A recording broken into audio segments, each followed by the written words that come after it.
It's been a major week in the United States with an impeachment inquiry against Donald Trump dominating the headlines. Sky News contributor Bruce Wolpe from the US Study Centre joins me now to dissect the week that was. Huge week, Charlotte. Always is. Where do you want to go first?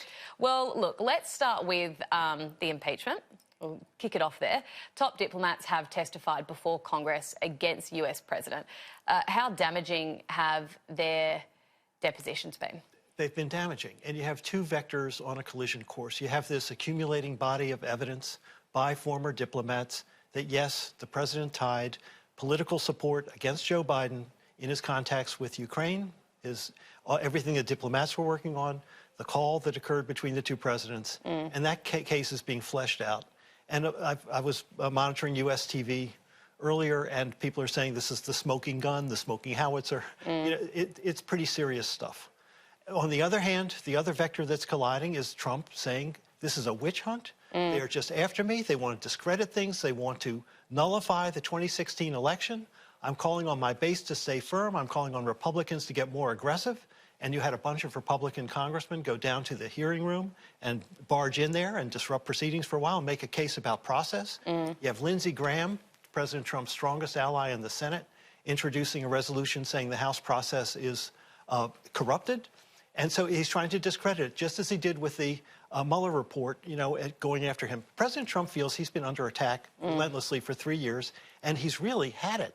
And he's really striking back. So these two things, what's the irrevocable force? What's the immovable object? They're coming together. He has been under attack, but there have been a fair few things that, you know, are warranted. You have to answer to. Yeah. That's right. Bruce, we have seen both successful and unsuccessful impeachments before. How much of a threat to the president is this? You ultimately get there are two pieces to that. Is he going to be removed from office? Likely not. There's a Senate majority, the Republican majority in the Senate, and it requires a 2/3 vote to convict and remove from office. I just don't think it's going to get there. So then the real question is President Trump strengthened or weakened by the impeachment process? Short term, President Clinton, in the last impeachment, he was weakened. Republicans did better. But, and we'll see whether the same applies to President Trump. But then is the case against him so serious enough that people say, this is not the kind of president we want in office, and will we vote against you? We don't want you to remove him from office now. We'll vote against you in November. So that's really unknown. So all the positioning is playing for the political stakes. Who's holding the high ground going into the campaign? Who's vindicated? Who suffers? That's why it is ultra high stakes. And this is a real hardball. Yeah. As the World Series goes. We're going to get to that at the end. Bruce, what can we expect in the coming weeks then? So what happens next? What in this process? And then what other witnesses can we expect to testify? Okay. I think the House Intelligence Committee is finishing up its closed-door hearings, getting depositions from people. Ultimately, they know to make an impeachment case stick, you've got to go public, convince the public, shape opinions, because that's, again, going back to the Mueller report, that didn't happen, never gelled. There was never a groundswell saying, okay, deal with it through impeachment. So they know they have to make a case. That means that they'll go to public hearings. I believe that will occur in November. And I think if you look at the timeline, Christmas is coming. I think they want to get as much of this done before Christmas, including a vote on impeachment.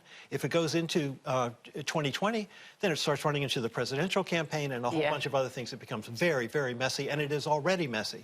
So I think this is going to be on a sort of fast track to move to public hearings, a vote on impeachment in committee, a vote on impeachment in the House floor. And we will see, I would expect Speaker Pelosi and Adam Schiff to announce a schedule in the next 2 weeks. Okay. Well, that'll be interesting to see. Now, it's not only this fire that he's trying to put out, but he's fighting another battle as well, the Mueller probe. Developments have actually seen Australia become entangled in the investigation. What's the latest there? I think this is a pretty serious matter for Australia, and I think the Australian government should pay very close attention. I'm sure they are. What has happened is the president believes, as we discussed earlier, there was a conspiracy to take him down, and that the Mueller investigation was part of a deep state, an effort by deep state enemies of the president to discredit him and so forth. And so Trump he's going to go after his opponents, and he wants to know who started the Mueller investigation and why, and was anything illegal. So an in-house investigation has now morphed into a criminal probe under a specially appointed U.S. attorney. And Trump has in his head that Australia was potentially part of a conspiracy because of what happened with Alexander Downer. He heard from a Trump operative, the Russians had dirt on Hillary Clinton. He reported that, and that led to a series of events that led to the Mueller probe. Trump believes that Australia is somewhat responsible for this. And it's in his head. He keeps praising Australia in media conferences. I want Australia looked at. Okay. So, and that was the basis for the letter from the Attorney General to the Prime Minister. Will you cooperate with this? Of course Australia's going to cooperate with this. What has to be done? Ultimately, because the Attorney General is very close with Trump, and Trump trusts him completely. Ultimately, the Attorney General is going to have to say to Trump, Australia was innocent. And so that requires a lot of hard work on the part of the Australian government to show him the record, to prove it, that nothing wrong was done, and absolutely nothing wrong was done. But if you're going to get this conspiracy theory in Trump's head off of Australia, that's what has to happen. The Attorney General is going to have to tell Trump Australia is okay.